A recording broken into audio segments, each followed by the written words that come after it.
Hello student, my name is Nandini. आज की इस क्लास में हम पढ़ेंगे धार्मिक स्वतंत्रता का अधिकार जो संविधान के द्वारा हमें दिया गया है। ठीक है, तो हम स्टार्ट करते हैं प्रस्तावना से। जैसे प्रस्तावना में लिखा है कि हमारा देश एक पंथ निरपेक्ष देश है तथा उसके नागरिकों को उपासना एवं धार्मिक स्वतंत्रताएं प्राप्त है। ठीक है, तो उसी प्रस्तावना के उद्देश्य को पूरा करने के लिए संविधान के द्वारा हमें धार्मिक स्वतंत्रताएं या धार्मिक स्वतंत्रता का अधिकार दिया गया है। तो उसके बारे में बात करते हैं हम। तो संविधान के अनुच्छेद 25, 26, 27 एवं 28, आर्टिकल 25, 26, 27 एवं 28 में संविधान के द्वारा धार्मिक स्वतंत्रता के अधिकारों का उल्लेख किया गया है। ठीक है, तो इसमें बात करते हैं पहले आर्टिकल की। आर्टिकल 25 मतलब कि हमारा देश कैसा है, पंथ निरपेक्ष है। मतलब हमारे देश का कोई राजकीय धर्म नहीं है, परंतु वह सभी धर्मों के जो व्यक्ति हैं उनको धर्म अपनाने की स्वतंत्रता देता है। उसके अनुसार आचरण करने की स्वतंत्रता उनको प्रदान करता है। यह अधिकार धर्म से संबंधित अधिकार नागरिक को देता है, लेकिन उसका कोई पर्टिकुलर राजकीय धर्म नहीं है। ठीक है, वो पंथ निरपेक्ष है। तो आर्टिकल 25 क्या बोलता है? प्रत्येक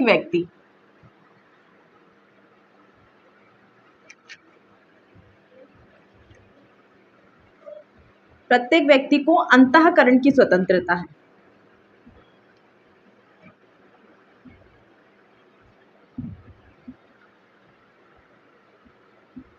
इसका क्या मतलब है ना? इसमें और भी बातें हैं, आगे आगे करते जाएंगे तो हम इसको समझते जाते हैं एक लाइन बाय लाइन। तो यहाँ पे प्रत्येक व्यक्ति को अंतःकरण की स्वतंत्रता है। जो आर्टिकल 25 है वो एक व्यक्ति से संबंधित है, मतलब ये इंडिविजुअल से संबंधित है। व्यक्ति के अपने क्या पर्सनल अधिकार है धर्म को लेकर, है ना, उसके बारे में वर्णन किया है आर्टिकल 25 में। तो प्रत्येक व्यक्ति को अंतःकरण की स्वतंत्रता है। अर्थात अंतःकरण से मतलब कि इससे दो बातें सामने आती हैं कि इंडिया में, भारत में व्यक्ति चाहे तो आस्तिक रहे या नास्तिक रहे। मतलब कि वह चाहे तो ईश्वर में विश्वास रखे या ना रखे, ये उसकी पर्सनल चॉइस है। ठीक है, वो किसी धर्म को फॉलो करता है या फॉलो करना चाहता है, वो उसकी पर्सनल चॉइस है। अगर वो करना चाहता है तो उसे उसकी धार्मिक स्वतंत्रताएं दी जाएंगी, परंतु अगर वो नास्तिक रहना चाहता है, ईश्वर में विश्वास नहीं रखता है, तो उसकी पर्सनल चॉइस है। तो मतलब कि आस्तिक होना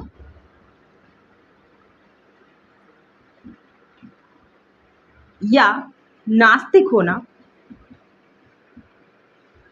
दोनों ही क्या है? मौलिक अधिकार है।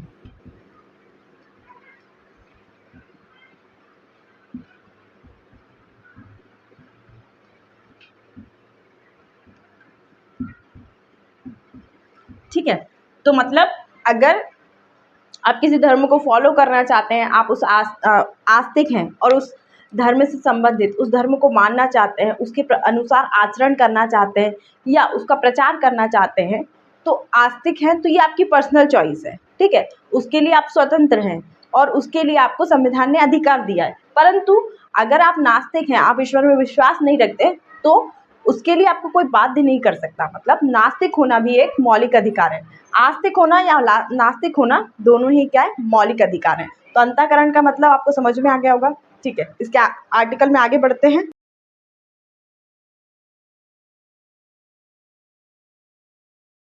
तो आर्टिकल 25 की पहली लाइन क्या कहती है? प्रत्येक व्यक्ति को अंतःकरण की स्वतंत्रता प्राप्त है। ठीक है, इसके बाद आर्टिकल 25 में कुछ और बातें वर्णित है जो धर्म से संबंधित है ना। प्रत्येक व्यक्ति को किसी भी धर्म को मानने,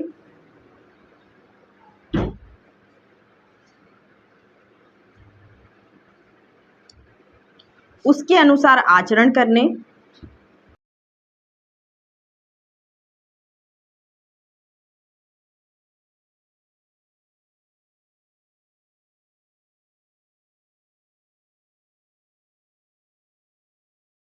धर्म को मानने, उसके अनुसार आचरण करने तथा उसका प्रचार करने की स्वतंत्रता है। मतलब कि कोई भी व्यक्ति, भारत का रहने वाला कोई भी व्यक्ति किसी भी धर्म को मान सकता है। ठीक है, उसके अनुसार आचरण कर सकता है तथा उसका प्रचार कर सकता है। मतलब कि आप हिंदू धर्म को माने या इस्लामिक धर्म को माने, ये आपकी पर्सनल चॉइस है, तो आप उसको मान सकते हैं। आप जिस भी धर्म को मानना चाहते हैं, आपको पूरी स्वतंत्रता है उस धर्म को मानने और उसके अनुसार आचरण करने। मतलब कि अगर आप हिंदू हैं तो आप किस प्रकार से, मतलब पूजा करने का आपको अधिकार है। आप पूजा करना चाहते हैं पूजा करें, मूर्ति स्थापित करना चाहते हैं मूर्ति स्थापित करें, है ना। मूर्ति की पूजा करना चाहते हैं तो मूर्ति की पूजा करें। या फिर जैसे कि अगर कोई मुस्लिम है, वो नमाज़ पढ़ना चाहता है ना, मतलब अगर वो उसका इस्लामिक धर्म है तो उसके अनुसार आचरण, मतलब कि वो नमाज़ पढ़ेगा, है ना, मस्जिद में जाके नमाज़ पढ़ेंगे, है ना। वैसे ही उसी प्रकार अगर कोई हिंदू है तो वो पूजा करना चाहता है तो उसको उस धर्म के अनुसार आचरण करने की स्वतंत्रता है। मतलब आप पूजा करने के लिए, नमाज़ पढ़ने के लिए, आप सब करने के लिए स्वतंत्र है, हवन करने के लिए स्वतंत्र है। मतलब धार्मिक अनुष्ठान जो भी कर सकते हैं आप अपने धर्म के अनुसार, तो वो उस प्रकार के आचरण करने की आपको स्वतंत्रता है, ठीक है। और उसका प्रचार करने की आपको स्वतंत्रता है। आप अपने धर्म को प्रचार कर सकते हैं, आप अपने धर्म का प्रचार कर सकते हैं, ठीक है। तो ये थी, ये उसमें ये था आर्टिकल 25। इसमें ही लिखा है, देखो, प्रचार कर सकते हैं इसका मतलब कि इसी के प्रचार कर सकते हैं, इसी में संबंधित आ जाता है कि क्या धर्म अंतरण करवाना या करना मौलिक अधिकार है या नहीं, ठीक है। तो प्रचार, जैसे अगर प्रचार कर रहे हैं तो मतलब कि प्रचार क्यों कर रहे हैं, ताकि लोग आपके धर्म से आकर जुड़े। कोई दूसरा, जो आप मान लीजिए हिंदू है या मुस्लिम है, तो जैसे अगर मैं हिंदू हूँ, अपने धर्म का प्रचार कर रही हूँ, मैं चाहती हूँ कि कोई गैर हिंदू है वो आकर मेरा धर्म अपनाए, वो हिंदू धर्म अपनाए, तो मैं इसलिए प्रचार कर रही हूँ, ठीक है। तो क्या धर्म अंतरण करना या कराना एक मौलिक अधिकार है? इससे संबंधित भी एक विवाद उठा था। तो सुप्रीम कोर्ट ने कहा कि धर्म के प्रचार करना आपका मौलिक अधिकार है और धर्म अंतरण करना भी आपका मौलिक अधिकार है। मतलब आप अपनी स्वेच्छा से अपना धर्म परिवर्तित करना चाहते हैं, अपना धर्म बदलना चाहते हैं, तो आपको उसका अधिकार है। परंतु आपको यह अधिकार नहीं कि आप दूसरे का धर्मांतरण कराएं, है ना। अगर दूसरे, मतलब आप किसी और का धर्मांतरण कराने का आपको अधिकार नहीं है। धर्मांतरण आप कर सकते हैं, आप स्वयं कर सकते हैं, पर आप किसी को करा नहीं सकते, ठीक है। तो मतलब कि जैसे कि आपने बहुत सारे ऐसे मुद्दे सुने होंगे या फिर विवाद सुने होंगे कि पैसे देकर धर्मांतरण कराया गया है या बल के आधार पर किसी को मार पीट कर धर्मांतरण कराया जा रहा है, तो वो वैलिड नहीं है। तो ये जो विवाद था, धर्मांतरण कराना या करना, तो ये एक केस हुआ था, इसमें न्यायालय ने ये निर्णय दिया था। किस किस केस में दिया? प्रचार से संबंधित जो धर्मांतरण के मुद्दे पर न्यायालय ने निर्णय दिया, किस केस में दिया था? Father Stanislaus versus Madhya Pradesh government से संबंधित एक, है ना, ये केस था जिसमें मध्य प्रदेश की जो सरकार थी, उन्होंने एक ऐसा कानून निकाला था कि अगर आप किसी व्यक्ति को धर्मांतरण करा रहे हैं तो वह एक विशेष अधिकारी की, जो जिला अधिकारी होते हैं, उनके अंतर्गत, उनकी निगरानी में किसी व्यक्ति का धर्मांतरण हो सकता है ना। तो इसके हिसाब से दिशा निर्देश जारी किए थे। तो जो फादर स्टैनिस्लॉस थे, ये न्यायालय में चले गए थे और उन्होंने कहा था कि ये प्रचार की स्वतंत्रता, धर्म के प्रचार की स्वतंत्रता का विरोधी है। जो भी ये निर्देश निकाले गए हैं, जो भी कानून बनाए हैं एमपी सरकार ने, मध्य प्रदेश सरकार ने, वो प्रचार की स्वतंत्रता, धर्म के प्रचार की स्वतंत्रता का विरोधी है। तो इसलिए न्यायालय ने इसमें निर्णय दिया कि, क्या निर्णय दिया कि आप धर्मांतरण कर सकते हैं। निर्णय क्या दिया कि कोई भी व्यक्ति अपनी स्वेच्छा से धर्मांतरण कर सकता है, परंतु किसी व्यक्ति को लोभ देकर, लालच देकर, बलपूर्वक या फिर अन्य प्रकार से छल कर उसका धर्मांतरण कराना, वो आपका मौलिक अधिकार नहीं है। आपके अधिकार सीमित है। आपका अधिकार तब तक, आपके अधिकार की सीमित है, मतलब कि आप जब तक दूसरे के, आपके अधिकारों के उपयोग से, आपके अधिकार के उपयोग से किसी और के अधिकार का हनन ना हो, तब तक ही आप अपने अधिकार का उतनी ही सीमा तक उपयोग कर सकते हैं, ठीक है। तो मतलब आपके अधिकार असीमित नहीं है, सीमित है। आप अपने अधिकार का उपयोग सीमा में रहकर कर सकते हैं। अगर आपके अधिकार के उपयोग से किसी और व्यक्ति के अधिकार का हनन होता है, किसी और व्यक्ति का अधिकार उससे प्रभावित होता है, तो वो आपका अधिकार मतलब आपका वो अधिकार नहीं है। तो धर्मांतरण कराना आपका अधिकार नहीं है, परंतु कोई व्यक्ति स्वेच्छा से धर्म अंतरण कर सकता है, धर्म बदलना चाहता है तो वो उसका अधिकार है, वो उसका मौलिक अधिकार है। ठीक है, तो ये था। इसके बाद आर्टिकल 25 में एक और लाइन लिखी गई है, ये हो गई दो बातें कि प्रत्येक व्यक्ति को अंतःकरण की स्वतंत्रता है, धर्म मानने, उसके अनुसार आचरण करने और उसके प्रचार की स्वतंत्रता है। एक और उसमें बात कही गई है आर्टिकल 25 में, हिंदू धार्मिक संस्थाओं।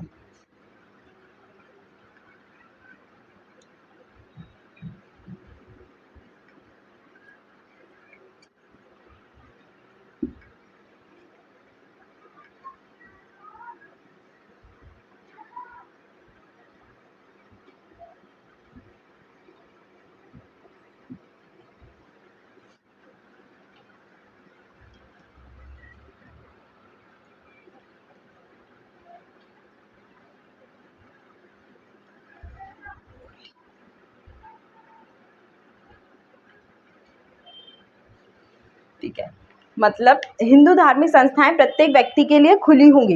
हिंदू से यहाँ पे तात्पर्य है, हिंदू धार्मिक संस्थाएं से मतलब है जिस हिंदू धर्म की संस्थाएं, जैन, बौद्ध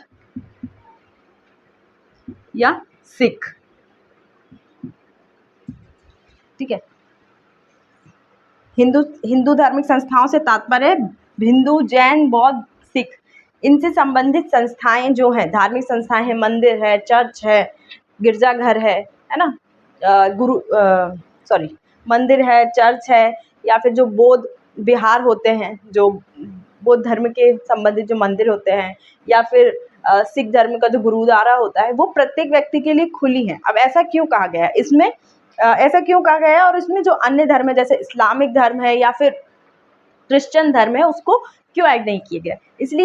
इसलिए ऐसा कहा गया क्योंकि जो हिंदू है, आपको पता है हिंदू जो प्रथाएं हैं, जो सनातन धर्म है, इसमें बहुत पहले से ही एक कुरीति, जिसे हम जात पात की कुरीति या जातिवाद कहते हैं, वो चली आ रही। हिंदू धर्म में प्राचीन काल से ही बहुत सारी कुरीतियां व्याप्त थी जो जातिवादी से संबंधित थी, वर्ण व्यवस्था से संबंधित थी, जिसके तहत कुछ व्यक्तियों को, कुछ जो जिनको दलित कहा जाता था या ऐसा अस्पृश्य लोग कहा जाता था, ऐसा कहा जाता था कि उनको मंदिरों में प्रवेश की आज़ादी नहीं है। क्यों? क्योंकि वो अछूत है, और अगर वो मंदिर में प्रवेश करेंगे, भगवान को छुएंगे, तो भगवान भी क्या हो जाएंगे? अपवित्र हो जाएंगे। तो इसलिए क्या था कि उनको प्रवेश नहीं दिया जाता था धार्मिक संस्थाओं में। और ये जो धर्म है, हिंदू, जैन, बौद्ध, सिख, इनका जो ओरिजिन है या मूल उत्पत्ति का जो स्थान है वो भारत है। इनका जो उद्गम हुआ है, इन धर्मों का जो उत्पत्ति हुई है वो भारत से हुई है, इसलिए इनको ऐड किया गया है। जबकि जो क्रिश्चियन धर्म है या फिर इस्लामिक धर्म है, उसमें ऐसी कोई कुरीति व्याप्त नहीं है। वो धर्म या जाति के आधार पर किसी भी व्यक्ति को उसमें अपने धार्मिक संस्था में प्रवेश से नहीं रोकते हैं। इसलिए केवल इन्हीं धर्मों को इस लाइन में शामिल, इन्हीं धर्मों से संबंधित धार्मिक संस्थाओं को इस लाइन में शामिल किया गया है। ठीक है, तो मतलब कि कोई भी व्यक्ति, चाहे वो हिंदू धर्म का हो, चाहे वो किसी भी जात से आता हो, प्रत्येक व्यक्ति को उस धार्मिक संस्था में प्रवेश का अधिकार होगा। ठीक है, तो ये था। ठीक है, इससे संबंधित कुछ मुद्दे भी हैं, जैसे कि आचरण से संबंधित एक मुद्दा है। सिख जो समुदाय है,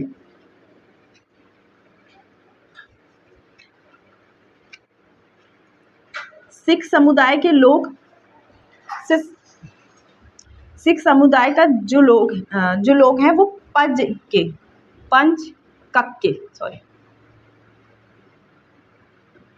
पंचकक्के को की एक अवधारणा उसको फॉलो करते हैं, जिसके अनुसार उनको कंघा, केश रखना, धर्म के अनुसार उन्हें केश रखने, कंघा रखना। ये एक मुद्दा है कि जो सिख धर्म है वो अपने धर्म के अनुसार, मतलब उनका जो आचरण है कि वह सिख धर्म के अगर अनुयायी हैं तो उनको ये 5 चीज़ें रखना अनिवार्य है।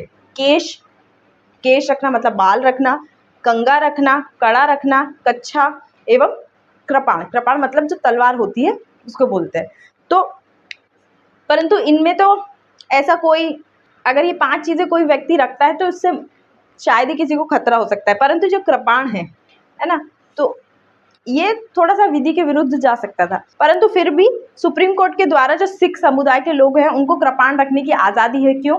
क्योंकि वह अपने अधिकारों का दुरुपयोग नहीं करते। लेकिन अगर वो कृपाण रखकर किसी और मतलब ऐसा कोई काम कर दें, ऐसे ज़्यादा से ज़्यादा सिख अगर ऐसा कोई कार्य करने लगें कि कृपाण से अगर वो हत्याएँ करने लगे, दंगों में उसका उपयोग करने लगे, तो सुप्रीम कोर्ट के द्वारा या न्यायालय के द्वारा उनके कृपाण रखने का भी विरोध किया जा सकता है। परंतु सिख समुदाय के लोगों के द्वारा ऐसी कोई घटना नहीं की गई है अभी तक, है ना? तो इसलिए उनको कृपाण रखने की आज़ादी है। क्यों? क्योंकि वह अपने धर्म के अनुसार आचरण कर सकते हैं, ठीक है? तो ये भी एक आचरण से संबंधित मुद्दा है कि यहाँ पे भी जो आर्म्स एक्ट है, मतलब कि आप हथियार नहीं रख सकते, है ना? अगर सिख समुदाय को है बस, है ना? जो सिख समुदाय के अनुयायी हैं, जो सिख धर्म को फॉलो करते हैं, वो उन्हीं को ही ये अधिकार है कि वो कृपाण रख सकते हैं। परंतु जैसे अगर कोई हिंदू है, मुस्लिम है, उनको ये अधिकार नहीं है। क्यों? क्योंकि वो उनके धर्म में ऐसा कुछ नहीं है, उनके धर्म के आचरण से संबंधित ऐसा कुछ नहीं है। परंतु जो सिख समुदाय है उनके आचरण, धर्म के आचरण की स्वतंत्रता के अनुसार ही कृपाण रखना उनका मौलिक अधिकार है। इसलिए उनको ये कृपाण रखने की आज़ादी है, स्वतंत्रता है। उसी प्रकार जैसे एक केस हुआ था, टूडलर केस 2014 में। उसमें क्या हुआ था कि कुछ मतलब जो बच्चों के गार्जियन थे, है ना, अभिभावक थे, उन्होंने सुप्रीम कोर्ट में केस दायर किया था कि जो दिवाली में बम फटाके फूटते हैं वो बच्चों की जो गरिमापूर्ण जीवन 21 आर्टिकल 21 के तहत क्या है, गरिमापूर्ण जीवन जीना एक मौलिक अधिकार है, उसके विरुद्ध है। क्यों? क्योंकि जैसे तो पटाखे या फिर पटाखों से होने वाला प्रदूषण सभी के लिए हानिकारक होता है, लेकिन जो कम उम्र के बच्चे होते हैं, जो छोटे बच्चे होते हैं, है ना, उनके लिए वो ज़्यादा खतरनाक होता है। क्यों? क्योंकि उनका जो शरीर होता है बड़ों के अपेक्षा ज़्यादा कमज़ोर होता है। तो इसलिए कुछ जो गार्जियन थे उन्होंने सुप्रीम कोर्ट में एक केस दायर किया कि वह जो पटाखे हैं उनके उपयोग पर उनको उपयोग पे बैन लगाए या फिर उनके उपयोग को सीमित करे, है ना? इस केस में भी सुप्रीम कोर्ट का ये निर्णय आया कि वह पूरी तरीके से पटाखों पे जो पटाखे होते हैं उनके उपयोग पर बैन नहीं लगा सकता। क्यों? क्योंकि वो किसी के धर्म के आचरण की स्वतंत्रता को मतलब वो करेगा, क्योंकि धर्म के अनुसार आचरण करना हमारा एक मौलिक अधिकार है। और अगर हम पटाखे को पूरी तरह बैन करते हैं तो बहुत सारे समुदाय हैं, ये विवाद उठ सकता है। और क्या कि संस्कृति को सुरक्षित रखने का अधिकार के विरुद्ध भी जा सकता है। तो जो अभिभावक है उन्होंने ये भी कहा था कि अगर चाहे तो पूरी तरह बैन कर सकती है सुप्रीम कोर्ट, परंतु अगर इनके जो उपयोग है उसको सीमित भी कर दिया जाए तो अच्छा रहेगा। तो सुप्रीम कोर्ट ने क्या कहा कि जो पटाखे फोड़े जाते हैं दिवाली में उनका टाइम फिक्स कर दिया, रात को 10 बजे से सुबह 6 बजे तक, है ना? रात को 10 बजे से सुबह 6 बजे तक, रात को 10 बजे से सुबह 6 बजे तक कोई पटाखे नहीं फोड़ सकता। ऐसा सुप्रीम कोर्ट का निर्णय था, परंतु व्यवहार में इसको फॉलो नहीं किया जा सकता, मतलब नहीं किया जा रहा है। परंतु रात को 10 बजे से सुबह 6 बजे तक पटाखे फोड़ने की इजाज़त नहीं है ना? केवल दिन में आप पटाखे फोड़ सकते हैं। तो सुप्रीम कोर्ट ने किस केस में ये निर्णय दिया? टूडलर केस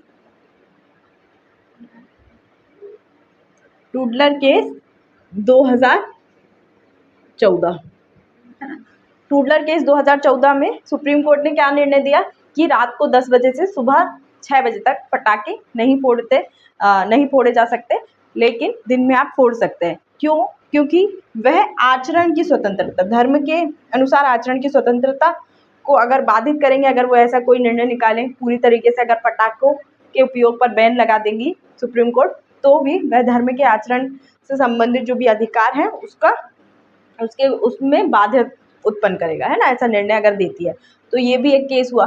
तो आचरण करने और प्रचार करने से भी बहुत सारे ऐसे मुद्दे उभर कर सामने आए, है ना? तो मतलब कि आप अपने जो अधिकार हैं उनका उपयोग उतना ही कर सकते हैं जिससे कि किसी और के अधिकार का उल्लंघन ना हो, ठीक है? तो ये था आर्टिकल 21। अब इस पे ये था आर्टिकल 25। अब इस पे कुछ सीमाएं हैं। क्या क्या सीमाएं हैं आर्टिकल 25 पे? पहली सीमा है सीमाएं। क्या क्या सीमाएं? पहली सीमा है कानून व्यवस्था,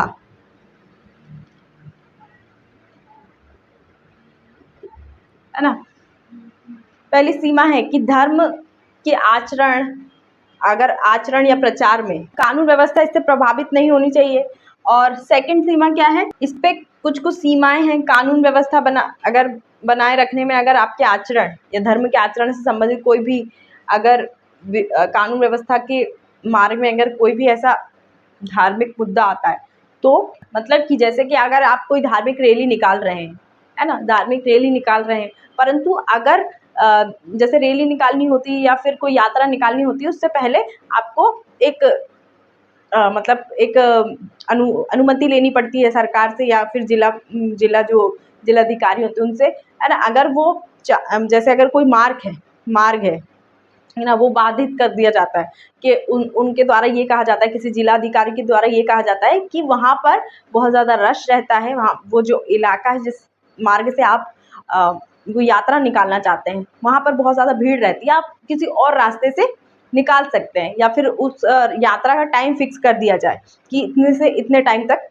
निकाल सकते हैं, तो आपको वो मानना पड़ेगा। ठीक है, आप ऐसा नहीं बोल सकते कि धर्म के अनुसार आचरण करने की हमें स्वतंत्रता है, हम जहाँ से चाहे वहाँ से यात्रा निकालेंगे। ठीक है, तो वो भी कानून व्यवस्था भी एक सीमा लगाती है। उसके बाद स्वास्थ्य, है ना, जैसे कि हमने पढ़ा अभी जैसे अभी हमने पढ़ा दिवाली पर जो पटाखे फोड़ने का मुद्दा था, उसके उसके संबंध में अगर आप अत्यधिक बम फोड़ना चाहते हैं, आप मतलब ऐसे पटाखे फोड़ना चाहते हैं और ऐसा कोई पटाखा फोड़ दे जिससे किसी के स्वास्थ्य को बहुत ज़्यादा उससे हानि हो जाए, या फिर आप सुप्रीम कोर्ट के द्वारा जो निर्देश दिया गया है कि 10 से 6 बजे की सुबह 10 से सॉरी रात को 10 से सुबह 6 बजे तक आप पटाखे नहीं फोड़ सकते, दिन में आप पटाखे फोड़ सकते हैं। लेकिन अगर कोई ऐसा करता है कि वो रात को 10 बजे से सुबह 6 बजे के बीच में अगर पटाखा फोड़ता है, अभी भी फोड़ते हैं लोग व्यवहार में, लेकिन अगर निर्देश का उल्लंघन होता है तो भी सुप्रीम कोर्ट उस पर क्या कर सकती है, रोक लगा सकती है। और जैसे कि आप अभी हमने देखा है थोड़े ही दिनों पहले ही, है ना, जैसे कोरोना का काल आया था, उस टाइम में बहुत सारे ऐसे धार्मिक जो संस्थान थे, उनको वहाँ पे कोरोना का संक्रमण था, इसलिए वहाँ पे उसको क्या कर दिया, थोड़े दिन के लिए उसको क्वारंटाइन कर दिया गया था, मतलब कुछ लोगों के लिए मतलब लोगों के लिए उसको बंद कर दिया गया था, वहाँ पे प्रवेश से लोगों को रोका गया था। ठीक है, तो ये भी स्वास्थ्य भी एक मुद्दा हो सकता है, स्वास्थ्य भी एक सीमा लगा सकता है। उसके बाद सदाचार, मतलब कि ये अश्लील अपने धर्म को लेकर आप ऐसी कुछ अश्लील बात या फिर ऐसा कोई आचरण नहीं कर सकते जो सदाचार के विरुद्ध हो। ठीक है, तो ये सीमाएं हैं जो आर्टिकल 25 पर लगाई गई हैं। तो एक बार हम रिवाइज कर लेते हैं।